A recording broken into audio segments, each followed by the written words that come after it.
we're talking about rhythm, and I keep talking about visual rhythm versus rhythm that you can hear.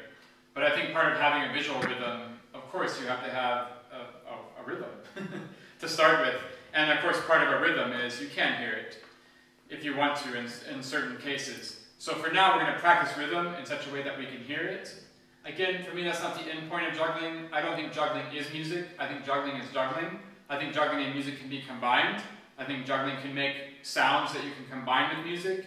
You can also consider certain types of juggling to be music if you want to, but it's still juggling. I mean, what I'm interested in for now is talking about juggling. We're not talking about music or something else. So don't get confused, this idea of rhythm, where it has to be a sound, and it's only about sound. I really think it is something about the visuals inside the juggling, but in order to have a rhythmic visual, you have to have rhythm, and part of rhythm is that you can hear it.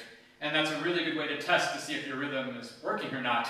Does it sound on beat? Is it on time? And a good way to hear that, or a good way to test that, is just to hear it. I mean, when you're doing 5 clubs, you know clubs make a sound when you catch it. You can hear that really well. And part of it, you can watch somebody's pattern and you can see. I mean, you can see it, but you can see with your ears, you can hear it, if they're on time or not. And that's a big part of the technique. Most of the people who are clean, who have a good clean pattern, who are good technical jugglers, they have a clean rhythm. I mean, it's just a physical law of the universe, of how physics and objects move in space on this planet, that with gravity and with all these other things, it's going to be on time and in beat if you have the peaks are the same height and etc. You're on time, the objects aren't colliding with each other. So let's practice some rhythm. We're going to be able to hear it to see if we're on beat or not. And now we're going to use numbers in a different way. So far, we've been using numbers, for example, for triplets with sight swaps. We have sight swap numbers. We're talking about different sorts of beats here. We've been counting every single throw. We've also been using the numbers in different sorts of patterns. We have the, counting up to 6 and back down to 1. And then again, we had the triplets where we were counting like this.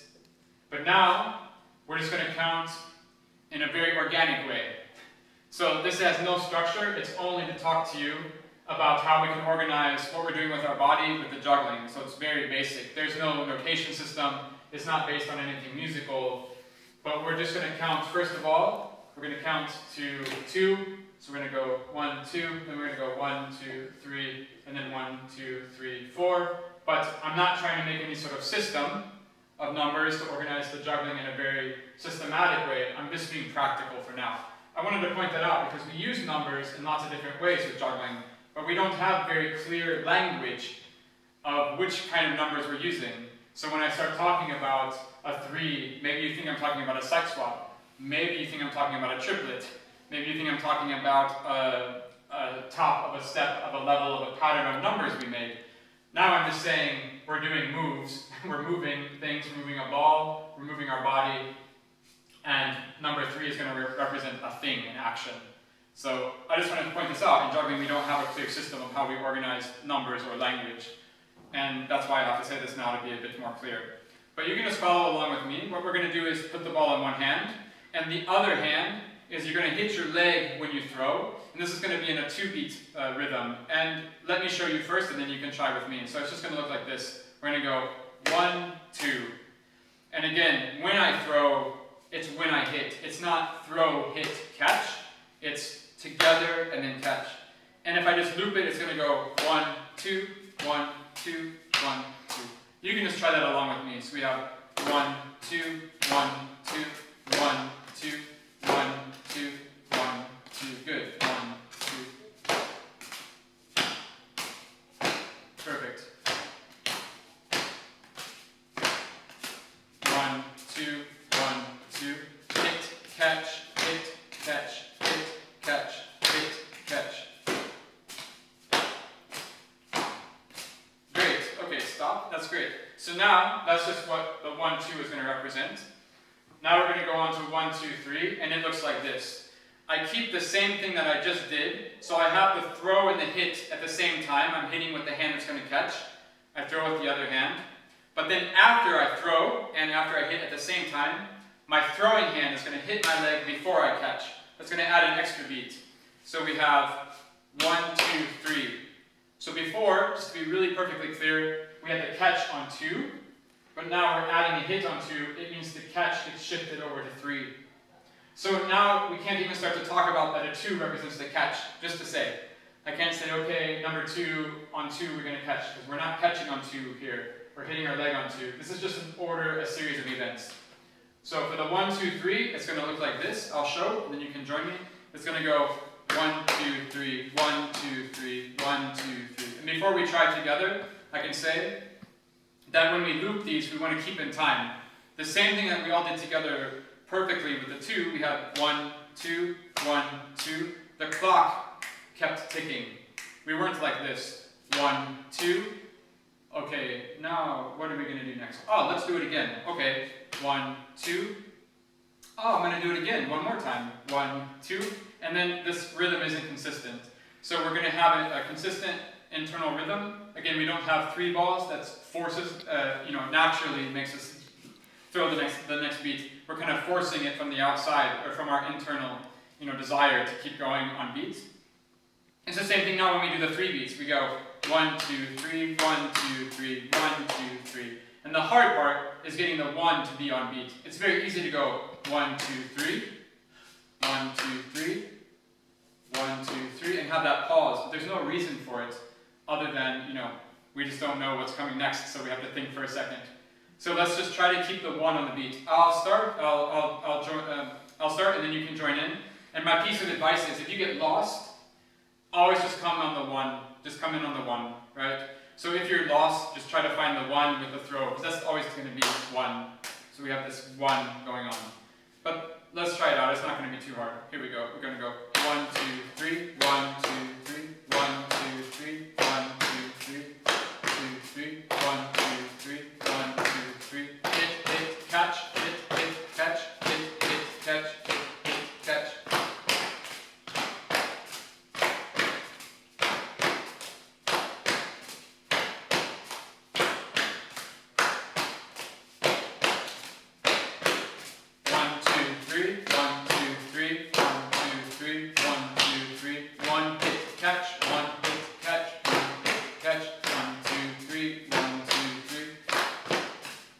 Okay, great.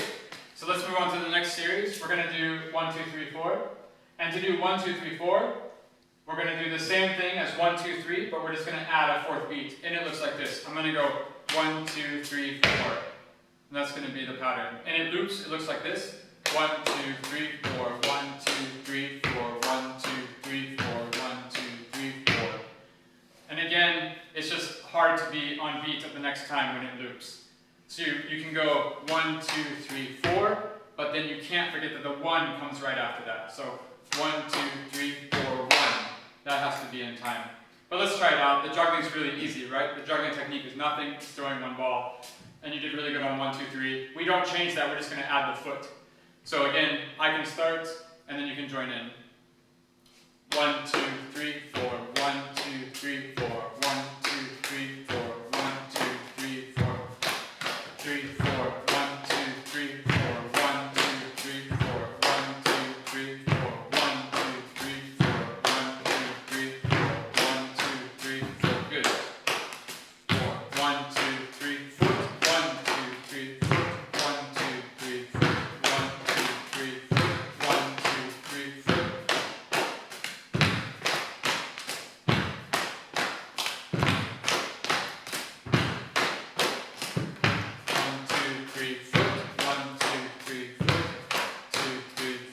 1, 2, 3, 4.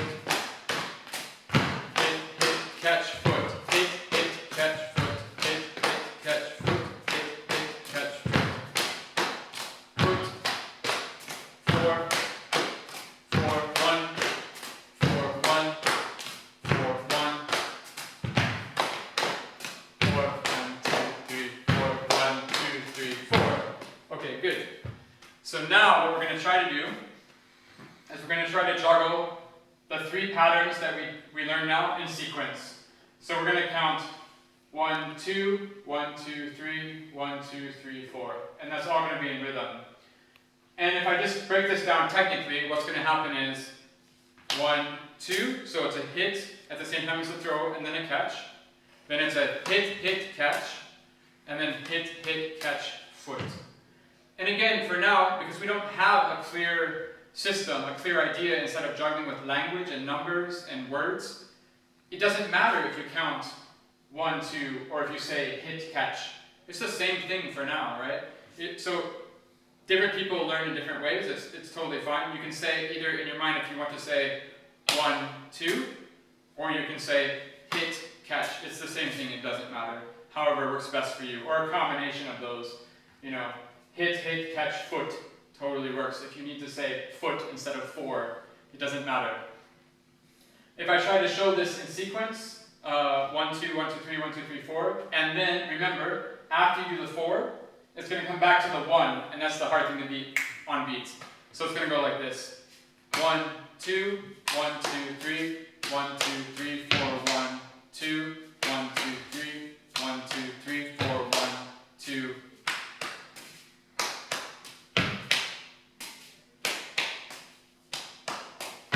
Like that. So take a couple of seconds to work that out with your own body and your own ball. Just mentally go over the movement, and then we can try it all together.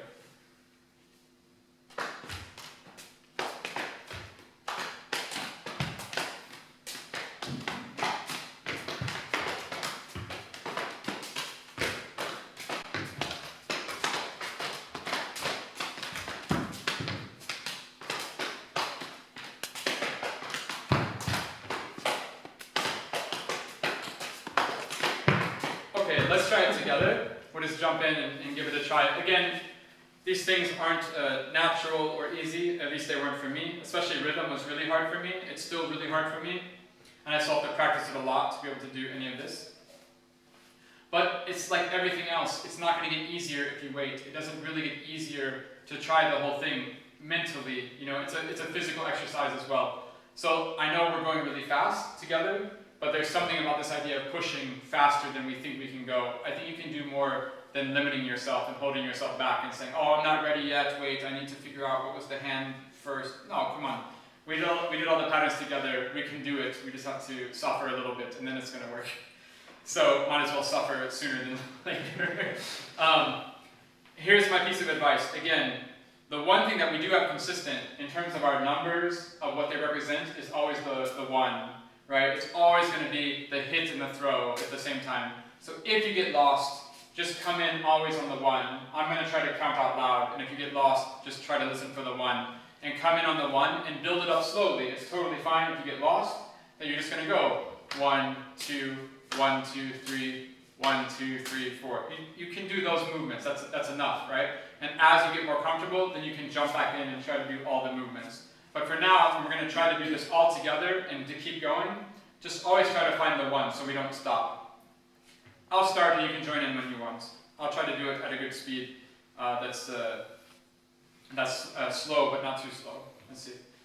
1, 2, 1, 2, 3, 1, 2, 3, 4, 1, 2, 1, 2, 3, 1, 2, 3, 4, 1, 2, 1, 2, 3, 1, 2, 3, 4, 1, 2, 1, 2, 3, 1, 2, 3, 4, 1, 2, 1, 2, 3, 1, 2, 3, 4, 1, 2, 1, 2, 3, 1, 2, 3, 4, 1, 2, 1, 2, 3, 1, 2, 3, 4, 1, 2, 1, 2, 3, 1, 2, 3, 4, 1, 2, 1, 2, 3, 1, 2, 3, 4, 1, 2, 1, 2, 3, 1, 2, 3, 4, 1, 2. Let's stop there for now. When we're doing this together, we did a really good job of holding the tempo. When you're doing rhythm in a group, it's very easy for it to speed up all the time. And I always say that this rhythm work is like tap dancing. It's really easy to do badly, right? And it's a natural habit. In a group, it happens a lot more that you're doing 1, 2, 1, 2, 3, 1, 2, 3, 4, 1, 2, 1, 2, 3, 1, 2, 3, 4, 1, 2. That you speed up. Somehow the group kind of makes that happen. But you can also do that yourself really easily. Especially when we were doing some of those exercises earlier where we were juggling and trying to step 1, 2, 3, 1, 2, 1.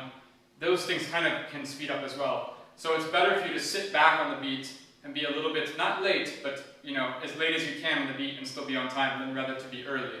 Especially with juggling, when we're dealing with objects and moving them in space. It's better to have a little bit more time, right, to correct. Maybe you're not always going to throw the ball perfectly right here. Maybe it lands out there and you have to have the time to move your hand back. It might not seem like much, but we're talking about being on time and being on rhythm. So in that way, having a good technique is important, that you would have time at least to move it back for another good throw. Instead of throwing it out here, have to throw it back straight away, and then juggling is going to go, badly thin. Let's try the whole thing we just did. 1, 2, 1, 2, 3, 1, 2, 3, 4. Let's do it a little bit faster. Sometimes these things with rhythm are a little bit easier when you go faster. Just naturally, everybody has their natural internal rhythm. Sometimes faster is better. So let's try it a little bit faster. Let's see if I get a good speed. And then you can join in. Let's go. 1, 2, 1, 2, 3, 1, 2, 3, 4. 1, 2, 1, 2, 3, 1, 2, 3, 4. 1, 2, 1, 2, 3, 1, 2, 3, 4. 1, 2, 1, 2, 3, 1, 2, 3, 4. 1, 2, 1, 2, 3, 1, 2, 3, 4. 1, 2, 1, 2, 3, 1, 2, 3, 4. Hit, catch, hit, catch, hit, catch. 1, 2, 1, 2, 3, 1, 2, 3, 4. 1, 2, 1, 2, 3, 1, 2, 3, 4. 1, 2, 1, 2, 3, 1, 2, 3, 4. Yeah, good. Alright, that's great. We're going to take another rhythm now with one ball. And for this, we're going to throw a little bit higher. We were counting to 4 before, where we had this pattern of 1, 2, 1, 2, 3, 1, 2, 3, 4. And remember, those numbers didn't mean anything other than what we were doing in that moment. So now we're going to count to 4 again, but in a totally different way. We're just going to use a throw, and we're going to give it 4 beats of time, and then we're going to fill those beats of time with actions. It's a little bit like what we did with the body work with the juggling, where we were throwing the ball and moving the hands or relationship of the throw. And in that throw, remember, we counted to 3. But now we're going to count to 4. The throw will be 1, and the catch will be 4. And we're just going to throw the ball straight up and down so it comes back to the same hand where it started. So my throw is going to look like something like this. 1, 2, 3, 4. 1, 2, 3, 4. So try that out on your own. You can count inside of your own mind, count to yourself. Go ahead and throw the ball, try to count to 4. Make sure you're counting in such a way that the throw is 1 and the catch really is on 4. So you have to count to the right speed at the height of your throw. And it shouldn't be too difficult. You can throw higher or lower. Obviously, if your counting is not matching up, you have to count faster or slower. But good. So now what we're going to do is we're going to start to fill those beats with actions. And since we're working with rhythm still, this is still inside of a rhythm environment, it means that all we're going to do is, for example, on count number 1, we're going to put the foot on the throw. And we did this a little bit already with some of the other exercises. Remember, you have to raise the foot before the throw is going to happen so that you can actually put it down at the same time. If you're raising your foot with the throw, it's too late. So we're just going to go 1, 2, 3, 4. 1, 2, 3, 4. 1, 2, 3, 4. 1, 2, 3, 4. So try that on your own, again with your body and the ball to coordinate this. It should be pretty easy.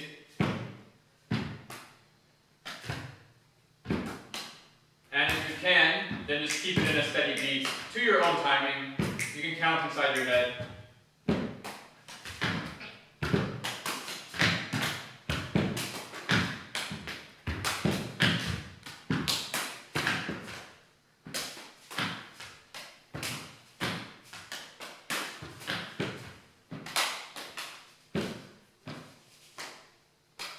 Good. And now we're going to do the throwing hand. It's going to hit your leg on 2. So now we have 3 beats of the 4 beats filled, right? The first beat of rhythm is the throw, and we have the foot, that's on 1. Then we're going to, after we throw, we go 2, the 3, we have nothing for now, and the 4 is going to be the catch. So we're just going to do 1, 2, 3, 4, and then try to loop that. Again, on your own, and try to understand with your body and your technique.